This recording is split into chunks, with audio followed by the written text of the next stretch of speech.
അയ്യപ്പൻകോവിൽ പുരാതന ശ്രീധർമ്മ ശാസ്താ ക്ഷേത്രത്തിൽ രുക്മിണി സ്വയംവര പൂജകൾ നടന്നു. ശ്രീമദ് ഭാഗവത സപ്താഹി യജ്ഞത്തിന്റെ ഭാഗമായാണ് രുക്മിണി സ്വയംവര പൂജ നടന്നത്. യജ്ഞാചാര്യൻ ശ്രീനന്ദനം രാജേന്ദ്രകുമാറിന്റെ നേതൃത്വത്തിലാണ് സപ്താഹി യജ്ഞം പുരോഗമിക്കുന്നത്.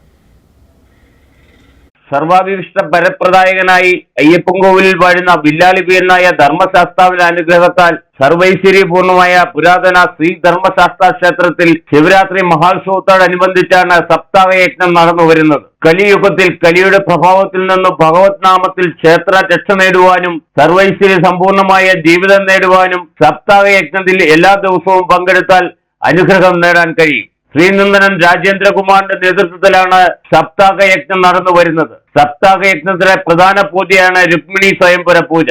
പൂജയ്ക്ക് മുന്നോടിയായി ഘോഷയാത്രയും നടന്നു.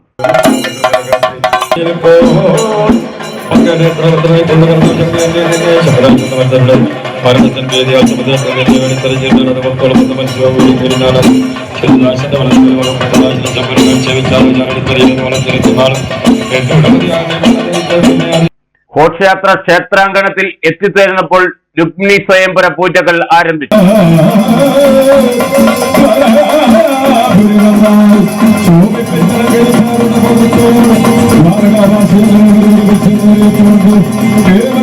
ക്ഷേത്രത്തിലെ അന്നദാന മണ്ഡപത്തിൽ രുക്മിണി സ്വയംവര പൂജയോടനുബന്ധിച്ച് സമൂഹ സദ്യയും നടന്നു. ചടങ്ങുകളിൽ നൂറുകണക്കിന് ഭക്തജനങ്ങൾ പങ്കെടുത്തു. ഇന്ന് വൈകിട്ട് 7-ന് രാഗസുധ സ്കൂൾ ഓഫ് മ്യൂസിക് അവതരിപ്പിക്കുന്ന ഭക്തിനാഥ മഞ്ജരി, ശിവരാത്രി ദിനമായ ഫെബ്രുവരി 15-ന് 6 മണിക്ക് അഷ്ടദ്രവ്യ മഹാഗണപതി ഹോമം, വിശേഷാൽ പൂജകൾ, 6-ന് ബാലഗോകുലം അവതരിപ്പിക്കുന്ന ഹരിനാമ കീർത്തനം, 8-ന് കൃഷ്ണപ്രിയ ബാബു അവതരിപ്പിക്കുന്ന വയലിൻ ചെണ്ട സീസൺ, 8:30-ന് സാംസ്കാരിക സമ്മേളനം, തുടർന്ന് കുമാരി ശിവാനി ഗോകുൽ അവതരിപ്പിക്കുന്ന നൃത്തസന്ധ്യ, കട്ടപ്പന ജീവ സുരേഷ് അവതരിപ്പിക്കുന്ന ക്ലാസിക്കൽ ഡാൻസും നടക്കും. രാത്രി 9-ന് വിദ്യാധര മാസ്റ്റർ നയിക്കുന്ന സംഗീത ദിശ, രാത്രി 1-ന് തിരുവനന്തപുരം രംഗക്ഷേത്രയുടെ വടക്കുംനാഥൻ ബാലെ, 14-ന് പുലർച്ചെ 5:30-ന് പെരിയാറ്റിൽ ബലിതർപ്പണം എന്നീ പരിപാടികളാണ് ശിവരാത്രിയോടനുബന്ധിച്ച് സംഘടിപ്പിച്ചിരിക്കുന്നത്.